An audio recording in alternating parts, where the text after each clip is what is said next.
School کے بچوں کا امتحان کالج کا پروفیسر لیتا ہے، کالج کے بچوں کا امتحان یونیورسٹی کا استاذ لیتا ہے۔ رب العالمین نے فرمایا میں نے محمد کے شاگردوں کا امتحان خود لے لیا۔ میں نے کہا الہ العالمین آپ نے کیوں لے لیا؟ بھیج دیتے نا کسی فرشتے کو، کوئی رسول آ جاتے امتحان لینے کے لیے۔ رب العالمین نے فرمایا امتحان کا تقاضا یہ ہے کہ ممتحن معلم سے سینئر ہونا چاہیے، اور محمد سے زیادہ سینئر رب کے سوا کوئی نہیں، اس لیے صحابہ کا امتحان بھی خود رب العالمین نے لیا ہے۔ میں نے کہا الہ العالمین امتحان کس چیز کا لیا؟ صحابہ کے ہاتھوں کا امتحان لیا کہ پکڑتے کیا رہے، پیروں کا امتحان لیا کہ چل کے جاتے کہاں رہے، آنکھوں کا امتحان لیا کہ دیکھتے کیا رہے۔ رب نے فرمایا یہ تو ظاہری اعضاء ہیں، ان کا امتحان تو ان کے استاذ نے لے لیا تھا۔ میں نے کہا الہ العالمین پھر آپ نے کس چیز کا امتحان لیا؟ رب نے فرمایا امتحان اللہ قلوبہم، میں نے محمد کے صحابہ کے دل کی دھڑکنوں کا امتحان لیا۔ میں نے کہا الہ العالمین ہمارے طلباء تو قالینوں پر بیٹھ کر امتحان دیتے ہیں، طلباء تو کرسیوں پر بیٹھ کر امتحان دیتے ہیں، اب ذرا آپ بتاؤ نا صحابہ کے امتحان کے لیے عرش سے کرسیاں بھیجی یا جنت سے قالین بھیجے؟ رب العالمین نے فرمایا میں نے صحابہ کے امتحان کے لیے نہ قالین بھیجے نہ کرسیاں بھیجی، میں نے تو محمد کے شاگردوں کا امتحان قالینوں پر بٹھا کر نہیں لیا، انگاروں پر لٹا کر لے لیا۔ کبھی بدر میں ان کو آزمایا، کبھی احد میں ان کو آزمایا، کبھی یرموک میں، کبھی تبوک میں، کبھی مدائن میں، کبھی قادسیہ میں۔ دیکھو نا مکہ کے چوراہے پر سمیہ بھی دو ٹکڑے ہو کر کامیاب ہوئی، بلال کو دیکھو تپتی ہوئی ریت پر لیٹتا نظر آتا ہے، خباب انگاروں پر بھونا ہوا نظر آتا ہے۔ میں نے کہا الہ العالمین امتحان تو پتہ چل گیا، ممتحن بھی پتہ چل گیا، کارگزاری بھی سامنے آ گئی، نتیجہ کیا نکلا؟ رب العالمین نے فرمایا اولئک هم الفائزون، اولئک هم المفلحون، اولئک هم الراشدون، اولئک هم المهتدون۔ رب العالمین نے فرمایا ابو بکر سے لے کر عامر تک جو بھی صحابی میرے نبی کے قدموں میں آیا میں نے اس کو کامیاب کر دیا، اور اتنے اچھے نمبر لیے محمد کے صحابہ نے، اتنے اچھے نمبر لیے کہ نتائج میں صرف ایک ڈگری کافی نہیں تھی، رب العالمین کی طرف سے اعزاز پر اعزاز ملتا چلا جا رہا ہے۔ فرمایا اولئک هم المؤمنون حقا، ایک اور مقام میں فرمایا رضی اللہ عنہم ورضوا عنہ، ایک اور مقام پہ فرمایا کلا وعد اللہ الحسنی۔ رب العالمین نے فرمایا میرے محبوب کوئی تیرے صحابہ کی عظمت کو تسلیم کرے یا نہ کرے، میں عرش سے اعلان کرتا ہوں تیرے سارے صحابہ کامیاب ہیں۔ میرے عزیز دوستو یہ تو صحابہ کی بات ہے، 1400 سال کے بعد آج بھی بحمداللہ رحمت عالم کے شاگردوں کے شاگردوں کے شاگردوں کے شاگرد ایسے ہیں کہ رہتی دنیا تک ان پر فخر کیا جائے گا۔ کاندھرا میں تقسیم ہند سے پہلے کاندھرا ایک شہر ہے ہندوستان میں، وہاں ایک زمین پر مسلمانوں اور ہندوؤں میں جھگڑا ہو گیا۔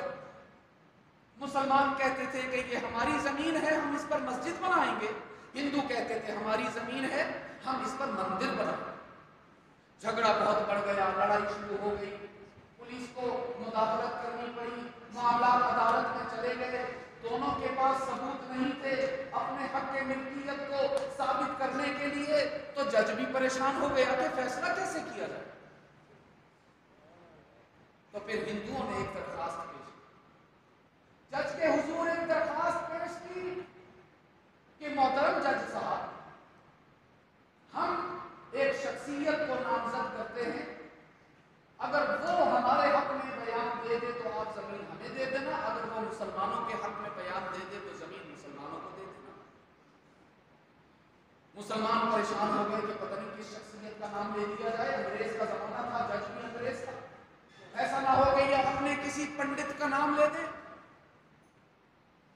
چنانچہ مسلمان بھی اپنے ذہن میں نام سوچنے لگ گئے کہ اگر وہاں سے کسی ہندو کا نام آیا تو یہاں سے ہم کسی مسلمان کا بھی نام لے دیں۔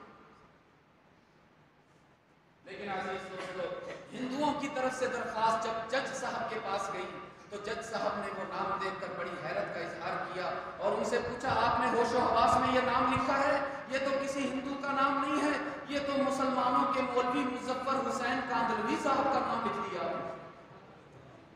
وہ کہنے لگے، ہم نے بڑے ہوش و حواس کے ساتھ نام لکھا ہے، مولانا مظفر حسین صاحب جو فیصلہ کریں گے ہمیں منظور ہو۔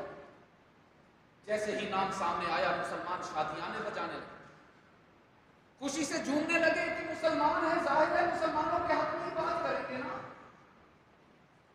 تاریخ طے کر دی گئی، مقررہ تاریخ پر مولانا مظفر حسین صاحب کو بلایا گیا، وہ عدالت میں تشریف لائے، جج کے سامنے کٹہرے میں کھڑا کیا گیا ان کو، اور ان سے پہلے ساری تفصیل بتائی گئی کہ یہ زمین کا مسئلہ ہے، حقوق ملکیت دونوں کے پاس نہیں ہے اور جھگڑے کا سخت اندیشہ ہے، قتل و غارت کا خطرہ ہے۔ بات آپ کی گواہی پر آ کر رک گئی ہے، آپ بتائیے یہ زمین کس کی؟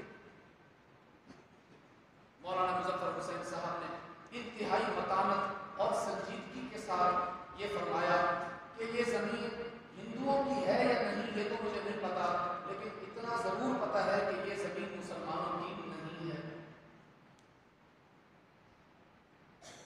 جیسے ہی اس الفاظ ان کی زبان سے ادا ہوئے تو مسلمانوں میں تو بحران مچ گیا۔ ایک مولوی ہو کر ہندوؤں کی حمایت میں بات کرتی۔ جج صاحب نے فیصلہ لکھنا شروع کر دیا، فیصلہ سنا دیا گیا کہ یہ زمین مسلمانوں کی نہیں ہندوؤں کی ہے، لیکن اس فیصلے میں ایک لائن جج صاحب نے لکھی کہ آج اگر مولوی مظفر حسین چاہتا تو جھوٹ بول کر زمین حاصل کر کے مقدمہ جیت جاتا، آج اگرچہ مسلمان ہار گئے ہیں لیکن اسلام جیت گیا ہے۔ انہوں نے جھوٹ نہیں بولا، سچ بول کر دکھا۔ زمین جاتی ہے تو جائے، ایمان کیوں جائے۔ اور میرے عزیز دوستو یاد رکھیے گا، نیکی کتنی ہی چھوٹی کیوں نہ ہو، اس کے اثرات ضرور مرتب ہوا کرتے ہیں۔ جیسے ہی مسلمان اور ہندو عدالت سے باہر آئے، مسلمان مولوی مظفر حسین کاندھلوی کے خلاف نعرے لگا رہے تھے اور ہندوؤں کے جو سردار تھے وہ چلتے ہوئے مولانا مظفر حسین کے سامنے آئے، ان کا ہاتھ پکڑا، اس کو بوسہ دیا اور آنسو بہا کر کہنے لگے، مظفر حسین ہمیں بھی اسی نبی کا غلام بنا دو جس نے تمہیں یہ سچائی کا سبق بتایا۔ جس کے غلام اتنے سچے ہوں گے وہ آقا کتنا سچا ہے، جس کے شاگرد اتنے سچے ہیں وہ استاذ کتنا سچا ہے۔ ہمیں یہ زمین نہیں چاہیے، ہمیں جنت کی زمین چاہیے۔ ہم اپنا ایمان بھی، ہم اپنی جان بھی دین کے لیے وقف کرتے ہیں اور یہ زمین بھی مسجد کے لیے وقف کرتے ہیں۔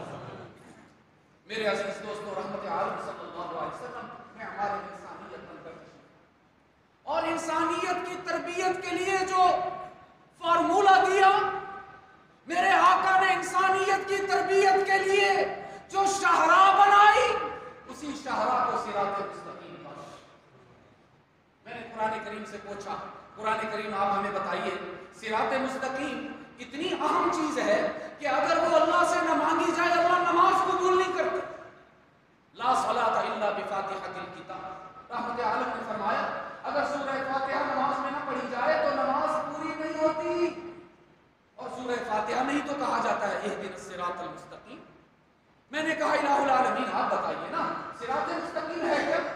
رب العالمین نے حضرت عیسیٰ علیہ السلام کا ایک بیان جو انہوں نے اپنی امت سے کیا تھا، اس کا ایک چھوٹا سا جملہ نکال کر میرے سامنے فرمایا، ان اللہ ربی وربکم فاعبدوہ، ان اللہ ربی وربکم فاعبدوہ، میرا اور تمہارا رب کون ہے؟ اللہ۔ میرے عزیز دوستو ذرا جلال کے ساتھ، ذرا شباب، میرا تو گلا متاثر ہے، میں اس لیے نہیں پورا زور لگا پا رہا.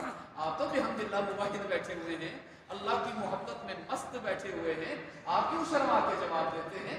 ان اللہ ربی و ربکم، ان اللہ ربی و ربکم فاعبدوہ. میرا اور تمہارا رب کون ہے؟ ہر جگہ موجود کون ہے؟ علام الغیوب کون ہے؟ کارساز و دستگیر و حاجت روا و مشکل کشا کون ہے؟ عزت عطا کرنے والا کون؟ رزق عطا کرنے والا کون؟ اولاد دینے والا کون؟ اپنے گناہگار بندوں کو معاف کرنے والا کون ہے؟ فاعبدوہ.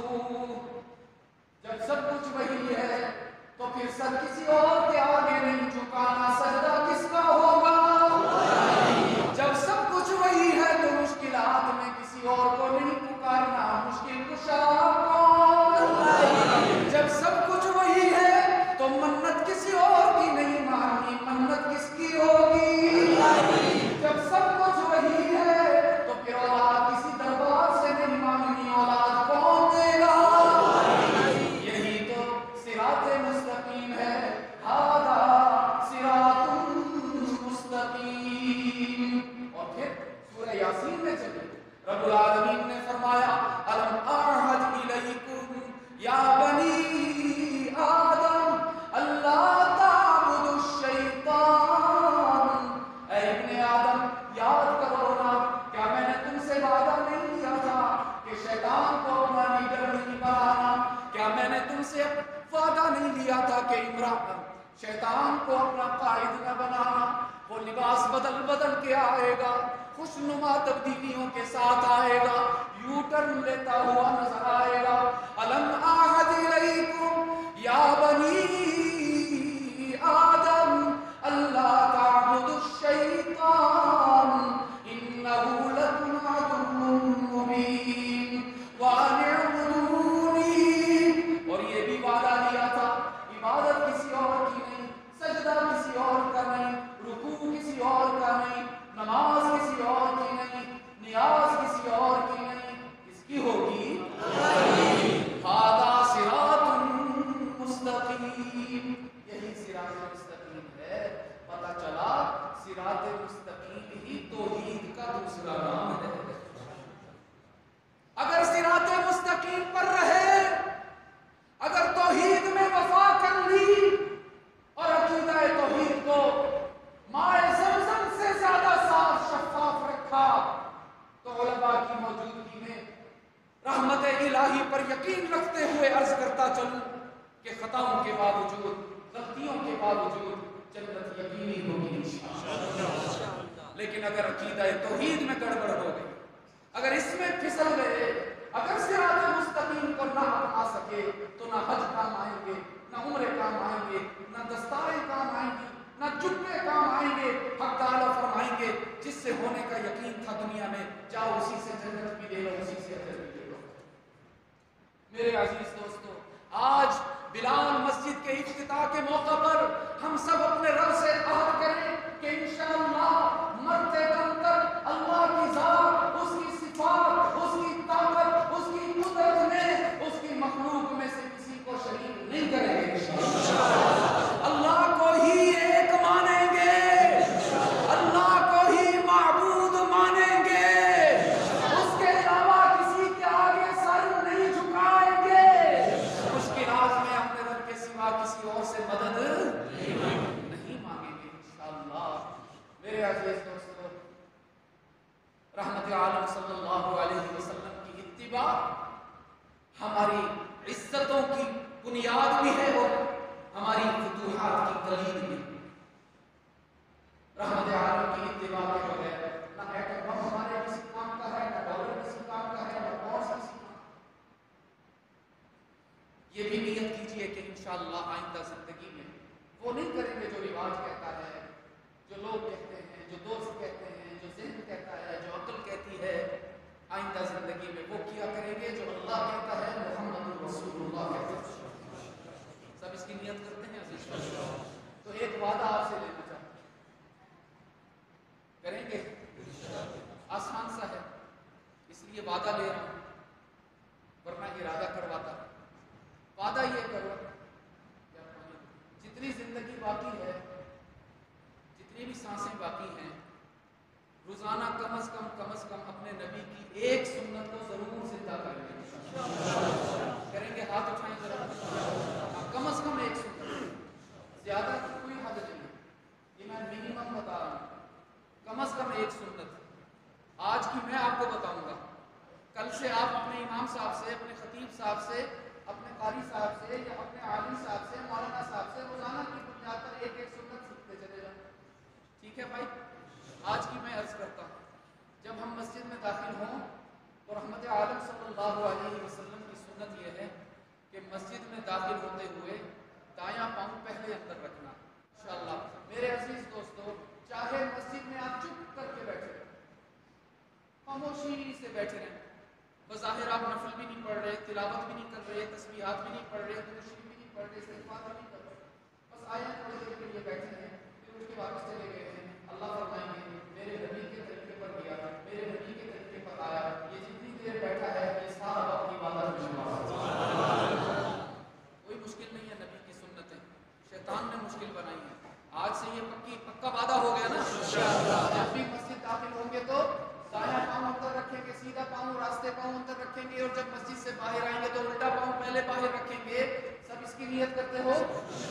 یہ آج کی سنت ہوگی، کل کی پھر اپنے علماء سے پوچھ لیجیے گا۔ میں بہت معذرت چاہتا ہوں، بہت طبیعت میری ناساز تھی، میں نے کوشش پوری کی ہے کہ بات آپ کے سامنے رکھوں، لیکن یہ قرض رہ گیا مجھ پر۔ انشاءاللہ پھر انشاءاللہ کسی دن درس قرآن کے عنوان سے آؤں گا آپ کے پاس۔